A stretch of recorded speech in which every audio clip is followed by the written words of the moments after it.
Elle s'appelait Joyce Carol Vincent.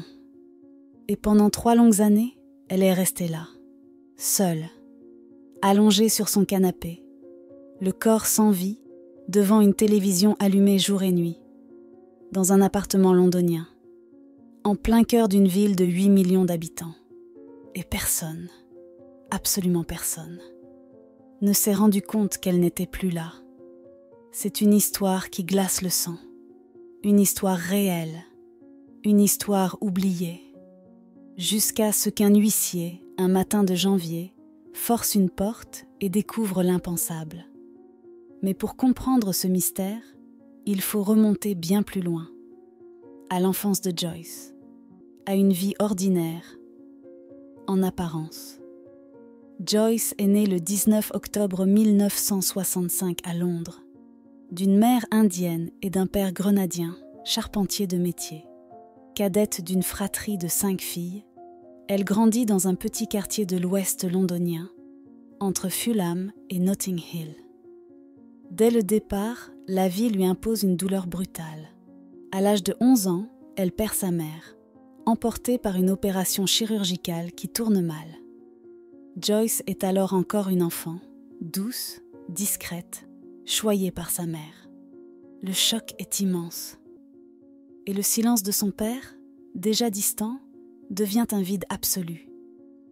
Un homme absent, plus intéressé par ses conquêtes que par ses enfants. Il abandonne peu à peu le foyer. Ce sont ses sœurs aînées qui la prennent sous leur aile. Ce sont elles qui l'élèvent, qui la protègent, qui essaient de combler l'absence. Mais Joyce, elle, semble déjà s'éteindre à l'intérieur. À 16 ans, elle quitte l'école sans diplôme. Elle enchaîne les emplois de secrétaire dans plusieurs entreprises, une société maritime, une entreprise japonaise, puis, enfin, un poste très convoité chez Ernst & Young, un prestigieux cabinet d'audit. Elle y reste 4 ans, sérieuse, brillante, discrète. Joyce inspire le respect, et pourtant, en mars 2001, elle démissionne, sans prévenir, sans explication. Personne ne comprend pourquoi elle abandonne ce poste si stable, si bien payé. Pas même ses collègues. Peu après, elle est accueillie dans un refuge pour femmes victimes de violences conjugales. Et là, tout s'éclaire, ou plutôt, tout s'assombrit. Joyce, si discrète, vivait sans doute sous emprise. Elle fuyait un compagnon violent, un homme dont on ne connaîtra jamais le nom. C'est à ce moment-là que son isolement commence. Après avoir quitté son emploi et trouvé refuge dans un centre pour femmes battues à Haringey, Joyce commence un nouveau travail. Elle est femme de ménage dans un hôtel modeste de Londres. Son quotidien devient discret, presque invisible. Peu à peu, elle s'éloigne de tout le monde. Ses sœurs, elle cesse de répondre. Pourtant, elle l'aime. Leur relation avec le père a toujours été tendue, mais entre elles, il n'y a jamais eu de conflit majeur. Juste le silence. Un silence qui s'installe, qui s'épaissit. Beaucoup pensent qu'elle avait honte. Honte d'avoir tout perdu, de n'être plus qu'une victime. D'autres pensent qu'elle avait peur, qu'elle voulait éviter à tout prix d'être retrouvée par son ancien compagnon. En février 2003, à l'âge de 38 ans, Joyce déménage dans un petit appartement social, à Wood Green Shopping City. C'est un logement réservé aux femmes en situation de précarité ou de danger. Elle n'en parle à personne. À cette époque, Joyce n'a déjà plus aucun ami proche. Elle ne répond pas aux appels. Elle ne fréquente plus personne, à part de nouveaux collègues ou des colocataires de passage. Elle vit à Londres, mais semble déjà ailleurs. En novembre 2003, elle est hospitalisée pendant 2 jours à cause d'un ulcère. Et c'est là qu'un détail glaçant surgit. Dans le formulaire d'admission, à la rubrique « Personne à contacter en cas d'urgence », elle ne met ni une sœur, ni un ami, mais le nom de son banquier. Quand elle quitte l'hôpital et rentre chez elle, c'est la dernière fois que quelqu'un la voit vivante. Et pourtant, pendant plusieurs semaines, la vie continue autour d'elle. Personne ne s'inquiète. Ses voisins pensent qu'elle a déménagé. D'ailleurs, ils ne la connaissaient pas vraiment. Elle ne disait jamais bonjour, ne croisait personne. Et puis, il y avait cette fenêtre, toujours ouverte, jour et nuit, qu'il pleuve ou qu'il neige. Une odeur étrange commence à flotter dans les couloirs, nauséabonde, lourde. Certains parlent de poubelle, d'autres préfèrent détourner les yeux. La télévision, elle, ne s'éteint jamais. Elle reste allumée des semaines durant, remplissant le silence d'un appartement vide. Ou du moins, c'est ce que tout le monde croit. Pendant ce temps, les mois passent, puis les années. Sa famille, ses sœurs, commencent à s'inquiéter. Elles n'ont plus aucun contact. Mais Joyce était connue pour ses départs soudains, ses déménagements sans prévenir. On espère simplement qu'elle a tourné la page, qu'elle a voulu couper les ponts, par choix, par protection. Mais au fond, quelque chose ne va pas. Alors elles engagent un détective privé. Il parvient à retrouver l'adresse de Joyce.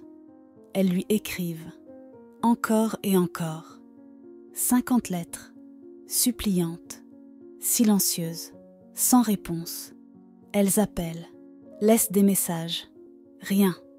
Joyce ne décroche jamais. Et pendant ce temps, dans cet appartement de Wood Green, la télévision continue de parler à une pièce sans vie. La fenêtre reste entr'ouverte. Une pile de courriers s'accumule derrière la porte. Mais personne ne pousse vraiment la curiosité plus loin. Ce n'est qu'en janvier 2006, presque 3 ans plus tard, que la situation bascule. Les services sociaux, qui payaient une partie du loyer, constatent des impayés. Plus de 2400 livres de dettes. Joyce ne répond à aucune relance. L'ordre d'expulsion est signé. Le 25 janvier 2006, des huissiers se rendent sur place. Ils frappent, tambourinent, rien. Pourtant, derrière la porte, la télévision gronde toujours. Et la serrure est fermée, de l'intérieur à double tour. Un serrurier est appelé.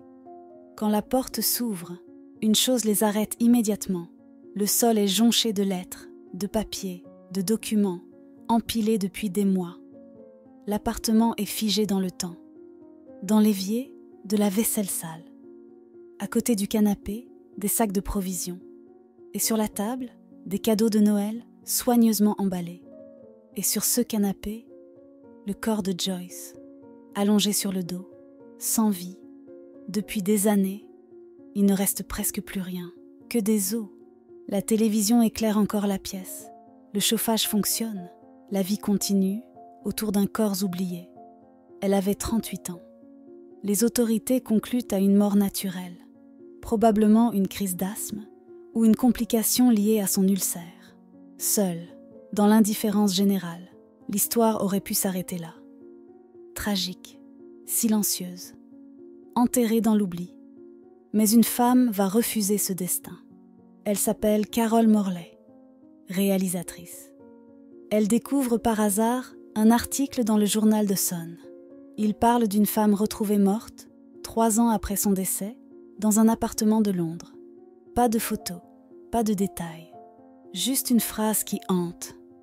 Elle est morte seule devant sa télé et personne ne l'a remarqué. Carol est bouleversée, obnubilée. Elle veut savoir qui était cette femme, donner un visage à cette silhouette oubliée. Elle lance un appel dans la presse locale. « Connaissez-vous Joyce Carol Vincent ?» Elle colle des affiches. Loue même un encart publicitaire sur le côté d'un taxi londonien. Peu à peu, les souvenirs remontent. Les langues se délient. Un ancien petit ami, Martin Lister, la contacte. Il se souvient d'une jeune femme belle, brillante, ambitieuse. Ils avaient vécu ensemble, dans les années 80. Il n'avait jamais compris pourquoi elle avait coupé les ponts.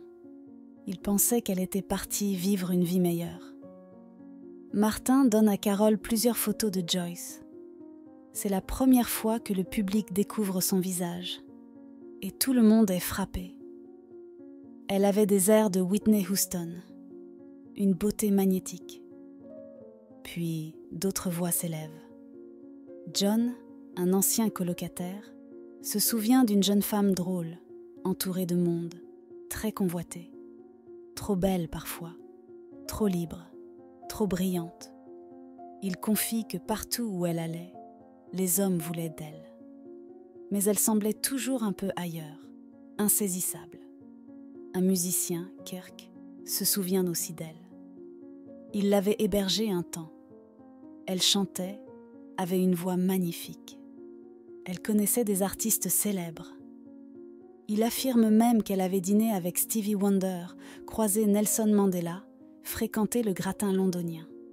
Un avenir d'artiste semblait lui tendre les bras. Et pourtant, elle a disparu dans l'ombre.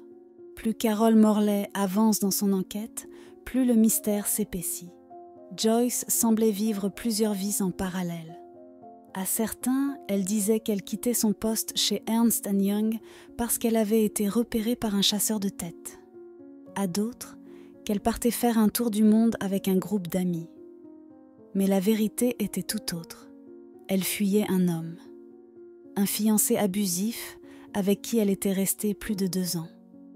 Quand Carol parvient à retrouver cet homme, il refuse catégoriquement de lui parler. Il exige même que son nom ne soit jamais révélé. Alors les témoignages s'accumulent, les fragments se rassemblent, mais quelque chose ne colle pas. Beaucoup de ceux qui ont connu Joyce se disent incapables de la relier à la femme retrouvée morte dans un appartement social, seule, abandonnée. Une ancienne collègue confie « Je ne comprends pas ». Joyce était toujours tirée à 4 épingles. Je l'imaginais dans une maison victorienne décorée avec goût, pas dans un logement insalubre. Ce n'était pas elle, et pourtant, un autre ajoute, elle était populaire, belle, brillante. On ne comprend pas pourquoi on n'est pas resté en contact. On s'en veut, quelque part. Joyce avait-elle choisi l'isolement ou y avait-elle été lentement poussée? Était-ce la conséquence de traumatismes non dits, de violences invisibles ou d'un mal-être profond qu'elle n'a jamais exprimé? Ses sœurs, elles, révèlent que Joyce était de nature secrète. Elle pouvait déménager du jour au lendemain, sans prévenir personne. Elle changeait de vie comme on change de page. Peut-être par besoin de fuir. Peut-être parce qu'elle n'avait jamais appris à rester. Mais une chose est sûre, elle n'aurait jamais dû mourir seule. L'histoire de Joyce Carol Vincent aurait pu rester une anecdote morbide, une ligne perdue dans une rubrique fait divers. Mais grâce à la détermination de Carol Morley, elle devient un symbole, un choc, un miroir tendu à toute une société. Son documentaire, intitulé Dreams of a Life, bouleverse les spectateurs à sa sortie. Dans les journaux, à la radio, sur les plateaux télé, on se pose tous la même question. Comment une femme peut-elle mourir seule en plein Londres et rester 3 ans sans que personne ne s'en aperçoive? Dans une ère où tout le monde est connecté, comment est-ce possible qu'un être humain disparaisse dans l'indifférence générale? Les voisins ne savaient rien. Les anciens amis l'avaient oublié. Sa famille, bien qu'inquiète, n'avait aucun moyen de la localiser. Et le plus effrayant dans tout cela, c'est que personne n'avait su poser les bonnes questions au bon moment. Joyce était belle, talentueuse. Elle connaissait des stars. Elle avait des rêves, des ambitions. Et pourtant, elle a fini seule, emportée par la maladie, devant une télévision qui faisait semblant de lui tenir compagnie. Elle préparait des cadeaux de Noël. On ne saura jamais pour qui. Peut-être pour elle-même. Peut-être pour des proches qu'elle espérait revoir. Elle n'a jamais eu le temps de les offrir. Son histoire a choqué le Royaume-Uni. Elle a ému le monde entier. Elle a réveillé les consciences. Et si cette femme avait vécu au-dessus de chez vous? Dans votre immeuble? Dans votre quartier? L'auriez-vous remarqué? L'histoire de Joyce n'est pas seulement celle d'un drame personnel. C'est celle d'un vide collectif. D'une société où l'on peut vivre seul, mourir seul, et rester seul. Alors peut-être qu'aujourd'hui, la meilleure façon de lui rendre hommage, c'est d'être attentif, de tendre la main à ceux qui s'effacent, de décrocher ce téléphone, de frapper à cette porte, de demander simplement « Tu vas bien ?» Parce qu'au fond, parfois, ce n'est pas grand-chose qui sauve une vie. Joyce Carol Vincent est partie dans le silence. Mais son histoire, elle, continue de parler, à ceux qui veulent bien l'écouter.